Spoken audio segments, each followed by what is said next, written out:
ಅಂತಾರಾಷ್ಟ್ರೀಯ ವಿಶ್ಲೇಷಕರಾದಂತ ಸಂದೀಪ್ ರೋಣಿಕ್ ನಮ್ಮ ಜೊತೆ ಫೋನ್ ಸಂಪರ್ಕದಲ್ಲಿ ಜಾಯ್ನ್ ಆಗಿದ್ದಾರೆ. ಸರ್ ನಮಸ್ಕಾರ.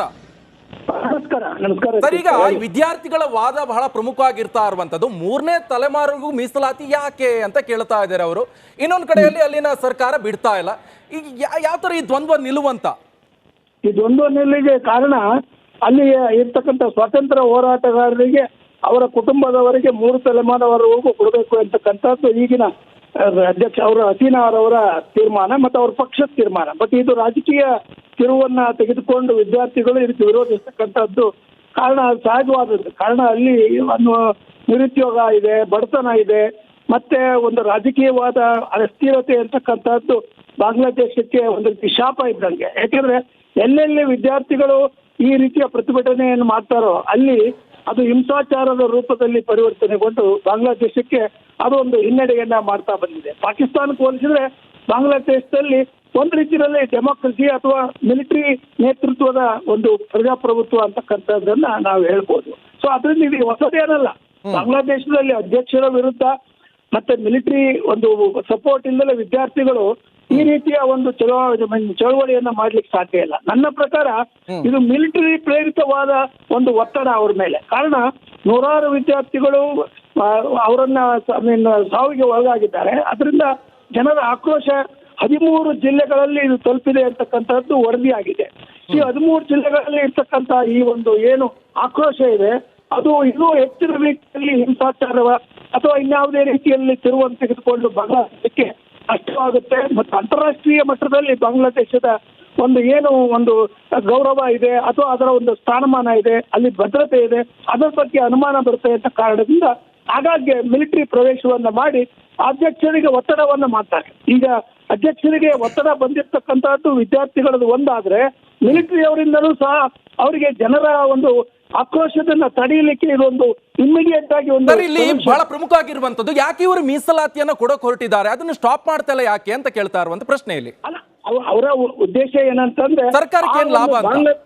ಬಾಂಗ್ಲಾದೇಶದ ಸ್ವಾತಂತ್ರ್ಯ ಹೋರಾಟಗಾರರ ಏನು ಪ್ರಭಾವ ಇದೆ ಈ ಪಕ್ಷದ ಮೇಲೆ ಸದಾ ಇದ್ದೇ ಇದೆ. ಆದ್ರಿಂದ ಇವರುಗಳು ಆ ಒಂದು ಕೃತಜ್ಞತೆಯನ್ನ ಮುಂದುವರಿಸಿಕೊಂಡು ಹೋಗ್ಬೇಕು ಅಂತಕ್ಕಂಥ ಒಂದು ರೀತಿಯಲ್ಲಿ ಮಾಡಿದ್ದಾರೆ. ಅದು ಶೇಕಡಾವಾರು ಪ್ರಮಾಣದಲ್ಲಿ ಹೆಚ್ಚಾಗಿರುವುದರಿಂದ ವಿದ್ಯಾರ್ಥಿಗಳು ಅದನ್ನ ತಿರಸ್ಕರಿಸ್ತಾ ಇದ್ದಾರೆ ಅಥವಾ ಪ್ರತಿಭಟಿಸ್ತಾ ಇದ್ದಾರೆ. ಅದರಿಂದ ಆ ಒಂದು ಮೀಸಲಾತಿಯನ್ನ ಪ್ರಮಾಣವನ್ನು ಕಡಿಮೆ ಮಾಡಿದ್ರೆ ಬಹುಶಃ ಹಸೀನಾರ್ ಅವರಿಗೆ ಒಂದು ರೀತಿಯಲ್ಲಿ ಸೇಫ್ ಆಗಿರ್ತಿತ್ತು ಅಥವಾ ಒಂದು ರೀತಿಯಲ್ಲಿ ಈ ಚಾಲೆಂಜ್ ಅನ್ನ ಎದುರಿಸ್ತಕ್ಕಂಥ ಶಕ್ತಿ ಇತ್ತು. ಆ ಒಂದು ಪಕ್ಷದ ಸೇವೆ ಬಾಂಗ್ಲಾದೇಶಕ್ಕೆ ಹೋರಾಟ ಮಾಡಿರ್ತಕ್ಕಂಥವರಿಗೆ ಹೆಚ್ಚಿನ ರೀತಿಯಲ್ಲಿ ಕೊಟ್ಟು ಅದನ್ನು ವೋಟ್ ಬ್ಯಾಂಕ್ ಆಗಿ ಪರಿವರ್ತಿಸಬೇಕು, ಚುನಾವಣೆಗಳಲ್ಲಿ ಅದನ್ನ ತಾವು ಮುಂದುವರಿಸಿಕೊಂಡು ಹೋಗಬೇಕು ಅಂತಕ್ಕಂಥ ಈ ಭಾವನಾತ್ಮಕವಾದ ದೇಶ ಪ್ರೇಮದ ಅಥವಾ ತ್ಯಾಗದ ಮನೋಭಾವನೆಯನ್ನ ತಮ್ಮ ಆಡಳಿತದಲ್ಲಿರ್ತಕ್ಕಂಥ ಅನೇಕ ತಪ್ಪುಗಳನ್ನ ಭ್ರಷ್ಟಾಚಾರವನ್ನ ಮುಚ್ಚಲಿಕ್ಕೆ ಅಲ್ಲಿನ ಪಕ್ಷಗಳು ಈ ರೀತಿ ಮಾಡ್ತಕ್ಕಂಥದ್ದು ಸಹಜವಾಗಿದೆ. ಆದ್ರಿಂದ ಈ ರೀತಿಯ ಒಂದು ಒತ್ತಡ ಬಂದರೂ ಸಹ ಅವರು ಯಾವ ರೀತಿಯಲ್ಲಿ ಇದನ್ನು ಪರಿಹರಿಸಬಹುದಿತ್ತು, ಆ ಶೇಕಡಾವಾರು ಪ್ರಮಾಣವನ್ನು ಕಡಿಮೆ ಮಾಡಬೇಕಾಗಿತ್ತು. ಒಬ್ಬ ಪ್ರಧಾನಿಯಾಗಿ ಇದೆಲ್ಲವನ್ನು ಕೂಡ ನಿಭಾಯಿಸ್ಲಿಕ್ಕೆ ಸಾಧ್ಯ ಆಗ್ಲಿಲ್ವೇ? ಮತ್ತು ಪ್ರಧಾನಿ ಯಾಕೆ? ಪ್ರಧಾನಿ ನಿರ್ವಹಿಸ್ಲಿಕ್ಕೆ ಸಾಧ್ಯ ಇದ್ರೂ ಸಹ ಪಕ್ಷದಲ್ಲಿರ್ತಕ್ಕಂಥ ಒತ್ತಡ ಇದೆಯಲ್ಲ, ಪಕ್ಷದವರ ಒಂದು ಒಂದು ರೀತಿಯಲ್ಲಿ ಏನಂತಾರೆ ನೀವು ಅವರು ಪ್ರೆಷರ್ ಗ್ರೂಪ್ ಅಂತಕ್ಕಂಥದ್ದು ಬಹಳ ಇಂಪಾರ್ಟೆಂಟ್. ಬಾಂಗ್ಲಾದೇಶವನ್ನ ಭಾರತಕ್ಕೆ ನಾವು ಹೋಲಿಸ್ಲಿಕ್ಕೆ ಸಾಧ್ಯ ಇಲ್ಲ. ಅಲ್ಲಿ ಮಿಲಿಟರಿ ಯಾವಾಗ್ಲೂ ನಿಗಾ ಇಟ್ಟಿರುತ್ತೆ. ಭಾರತದಲ್ಲಿ ಮಿಲಿಟರಿ ಸಾಧ್ಯವಿಲ್ಲ. ಇದು ಪ್ರಜಾಪ್ರಭುತ್ವ. ಇಲ್ಲಿ ಮೀಸಲಾತಿ ಬಗ್ಗೆ ಸುಪ್ರೀಂ ಕೋರ್ಟ್ ಏನನ್ನ ಹೇಳ್ತಾರೆ ಅದನ್ನ ನಾವು ಒಪ್ತೇವೆ. ಆದ್ರೆ ಬಾಂಗ್ಲಾದೇಶದ ಸುಪ್ರೀಂ ಕೋರ್ಟ್ ಬಗ್ಗೆಯೂ ಅಲ್ಲಿನ ಜನರಿಗೆ ನಂಬಿಕೆ ಇಲ್ಲ. ಈ ರೀತಿಯ ಸನ್ನಿವೇಶದಲ್ಲಿ ಪ್ರಧಾನಿಯವರು ಒಂದು ರೀತಿಯಲ್ಲಿ ದೊಡ್ಡ ತಪ್ಪನ್ನ ಮಾಡಿದ್ದಾರೆ ಅಂತಕ್ಕಂಥದ್ದು ನನ್ನ ಅಭಿಪ್ರಾಯ. ಭಾರತಕ್ಕೆ ಓಡ್ ಬಂದ್ರೆ ಏನ್ ಸರಿ ಆಗ್ಬೋದು ಅಂತ ಸರ್? ಈಗ ಭಾರತಕ್ಕೆ ಬಂದ್ರೆ ಏನಾಗ್ಬೋದು? ಭಾರತಕ್ಕೆ ಆಶ್ರಯ ಪಡಿತಾರೆ, ಅಲ್ಲಿ ವಾತಾವರಣ ಕಡಿಮೆ ಆದ್ಮೇಲೆ ಬಹುಶಃ ಅವರು ವಾಪಸ್ ಹೋಗ್ತಾರೆ ಅಥವಾ ವಾಪಸ್ ಹೋಗ್ದೇನೆ ಇರ್ಬೋದು. ಭಾರತ ಅವರಿಗೆ ಆಶ್ರಯವನ್ನ ಕೊಡ್ತಕ್ಕಂಥ ರಾಜತಾಂತ್ರಿಕವಾಗಿ ಒಂದು ರೀತಿಯಲ್ಲಿ ಭಾರತಕ್ಕೆ ಅನಿವಾರ್ಯ ಆಗುತ್ತೆ. ಅದರಿಂದ ಅಲ್ಲಿ ಅವರು ಏನು ಇವತ್ತು ಮಿಲಿಟರಿ ಇದೆಯಲ್ಲ ಅವರನ್ನು ಬಂಧಿಸಿ ಅವ್ರನ್ನ ಮತ್ತೆ ಕಾರಾಗೃಹ ಕಳಿಸ್ತಕ್ಕಂಥ ಸನ್ನಿವೇಶ ಬರಬಾರದು ಎನ್ನುವ ರೀತಿಯಲ್ಲಿ ಇಲ್ಲಿಗೆ ಅವರು ಪಲಾಯನ ಮಾಡಿರ್ತಾರೆ. ರಾಜಕೀಯ ಆಶ್ರಯವನ್ನ ತಾತ್ಕಾಲಿಕವಾಗಿ ಪಡೀತಾರೆ.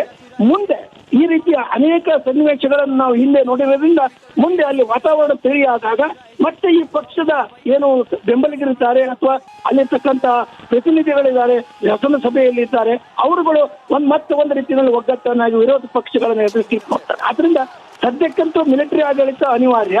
ಈ ಮಿಲಿಟರಿ ನೇತೃತ್ವದಲ್ಲಿ ಚುನಾವಣೆ ಇದೇ ವಿಷಯದಲ್ಲಾದ್ರೆ ಬಹುಶಃ ಹಸೀನಾರವರಿಗೆ ಸೋಲು ಉಂಟಾಗಬಹುದು ಅಂತಕ್ಕಂಥದ್ದು ನನ್ನ ಇನ್ನೊಂದು ಅಭಿಪ್ರಾಯ. ಸರ್, ಇದೆಲ್ಲ ಬೆಳವಣಿಗೆಗಳ ನಂತರ ಚುನಾವಣೆ ಆಗ್ಬೋದಾ, ಹೇಗೆ? ಹೌದು, ಮುಂದೆ, ಈಗ ಆಗುದಿಲ್ಲ. ಈಗಾದ್ರೆ ಅದು ಒಂದು ರೀತಿಯಲ್ಲಿ ವಿದ್ಯಾರ್ಥಿಗಳಲ್ಲಿ ಒಂದು ರೀತಿಯಲ್ಲಿ ಪೈಪೋಟಿ ಅಥವಾ ಹಿಂಸಾಚಾರಕ್ಕೆ ಹೋಗ್ತಕ್ಕಂಥ ಸನ್ನಿವೇಶ ಇರುವಾಗ ಈ ಬೆಂಕಿಯನ್ನು ಆರಿಸುವ ಒಂದು ನೆಪದಲ್ಲಿ ಅವರನ್ನ ದೇಶ ಬಿಟ್ಟು ತೊಲಗಿ ಅಥವಾ ನೀವು ದೇಶ ಬಿಟ್ಟು ಹೋಗಿ ಬೇರೆ ಕಡೆ ಆಶ್ರಯ ತೆಗೆದುಕೊಳ್ಳಿ ಅಂತ ಮಿಲಿಟರಿ ಸಲಹೆ ಕೊಟ್ಟಿರ್ಬೋದು. ಅದೊಂದು ಸಾಧ್ಯ ಇದೆ. ಯಾಕಂದ್ರೆ ಬಾಂಗ್ಲಾದೇಶದ ಇತಿಹಾಸವನ್ನು ನೋಡಿದ್ರೆ ಅದೊಂದು ಸಿಕ್ ಚೈಲ್ಡ್, ಅದೊಂದು ರೀತಿಯಲ್ಲಿ ಈ ಒಂದು ಥ್ಯಾಂಕ್ ಯು ಸರ್, ರಿಪಬ್ಲಿಕ್ ಕನ್ನಡಕ್ಕೆ ಮಾತನಾಡಿದ್ದಕ್ಕಾಗಿ.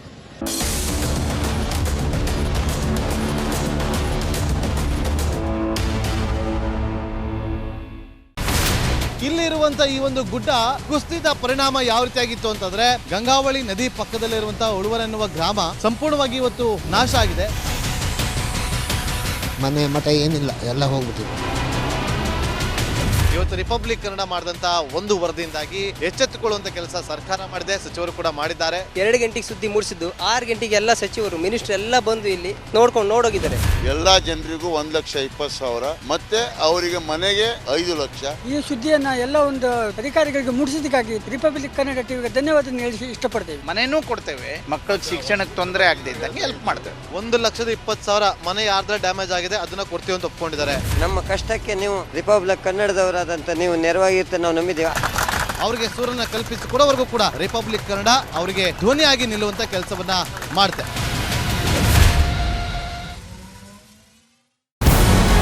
ನಮಸ್ಕಾರ, ಕರ್ನಾಟಕ ಪ್ರೈಮ್ ಟೈಮ್ಗೆ ಸ್ವಾಗತ. ನಾನು ಜಯಪ್ರಕಾಶ್ ಶೆಟ್ಟಿ. ಇಡೀ ಕರ್ನಾಡು ಇವತ್ತು ರೆಬೆಲ್ ಆಗಿ ನಿಂತಿದೆ. ಈ ಹಗರಣಗಳನ್ನು ಸದನದಲ್ಲಿ ಪ್ರಸ್ತಾಪ ಮಾಡಲು ಕೂಡ ಕಾಂಗ್ರೆಸ್ ಹಿಂದೇಟು ಹಾಕಿದ್ದೇಕೆ? ನಿಮ್ಗೆ ಸಂಬಳ ಅದಕ್ಕೆ, ನಿಮಗೆ ವಾಹನ ಅದಕ್ಕೆ, ನಿಮಗೆ ವೆಪನ್ ಅದಕ್ಕೆ, ನೀವು ಅದನ್ನು ಸೆರೆ ಹಿಡಿಬೇಕಾಗಿತ್ತು. ನೀವು ವಿದ್ಯುತ್ ಬರ ಇದೆ ಅಂತ ಹೇಳ್ತಾ ಇದ್ದೀರಿ, ಎಲ್ಲಿ ಬರ ಇದೆ ನೀವು ಹೇಳಬೇಕು. ಪಾಕಿಸ್ತಾನ್ ಆಕ್ಯುಪೈಡ್ ಕಾಶ್ಮೀರ್ ಅದು ಎಂದೆಂದಿಗೂ ನಮ್ಮದು. 40 ಮೆಷಿನ್ಗಳು ತಂದಿತ್ತು ನೋಟ್ ಎಣಿಸುವುದಕ್ಕೆ, ಅದೇ ಹಾಳಾಗಿದೆ. ಮಥುರಾದ ಗಲಾಟೆ ಇದೆಯಲ್ಲ, ಅದು ಸ್ಥಳೀಯವಾಗಿ ಕೂತು ಪರಿಹರಿಸಬಹುದಾದಂಥ ಕಾನೂನಿದೆ. ಗ್ಯಾರಂಟಿ ಯೋಜನೆಯಿಂದ ನಷ್ಟ ಆಗಿದೆ, ಲಾಭ ಆಗಿದೆ, ದಯವಿಟ್ಟು ಹೇಳಿ. Dawood Ibrahim most wanted criminal ಯಾವಾಗಾದ ಅಂದರೆ ಇಲ್ಲಿ ತನಕ ಭಾರತ ದೇಶದಲ್ಲಿ ಓರ್ವ ದಲಿತ ಪ್ರಧಾನಿಯಾದಂಥ ಇತಿಹಾಸವೇ ಇಲ್ಲ. ರಿಪಬ್ಲಿಕ್ ವರ್ಲ್ಡ್ ಆಪ್ ಇದು ಕೇವಲ ಅಪ್ಲಿಕೇಶನ್ ಅಲ್ಲ, ಸಮಗ್ರ ಸುದ್ದಿಗಳ ಸಂಪರ್ಕ ಮಾರ್ಗಕ್ಕೆ ಕ್ರಾಂತಿಕಾರಿ ಬದಲಾವಣೆ. ರಿಪಬ್ಲಿಕ್ ವರ್ಲ್ಡ್ ಆಪ್ ಕೇವಲ ಸುದ್ದಿ ಅಪ್ಲಿಕೇಶನ್ ಅನ್ನ ಪರಿಚಯ ಮಾಡ್ತಾ ಇಲ್ಲ, ಬದಲಾಗಿ ಡಿಜಿಟಲ್ ಸುದ್ದಿ ಬಳಕೆಯ ಹೊಸ ಯುಗಕ್ಕೆ ನಾಂದಿ ಹಾಡ್ತಾ ಇದೆ. ಇದೊಂದು ಬ್ರೇಕಿಂಗ್ ನ್ಯೂಸ್, ಪ್ರಭಾವಶಾಲಿ ಕಾರ್ಯಕ್ರಮಗಳಿಗೆ ಗಟ್ಟಿಯಾದ ವೇದಿಕೆ. ರಿಪಬ್ಲಿಕ್ ವರ್ಲ್ಡ್ ಅಪ್ಲಿಕೇಶನ್ ಈಗ ಲೈವ್ ಆಗಿದೆ. ಗೂಗಲ್ ಪ್ಲೇ ಸ್ಟೋರ್ ಮತ್ತು ಆಪಲ್ ಆಪ್ ಸ್ಟೋರ್ ಎರಡರಲ್ಲೂ ಲಭ್ಯವಿದೆ. ಈಗಲೇ ಡೌನ್ಲೋಡ್ ಮಾಡಿ.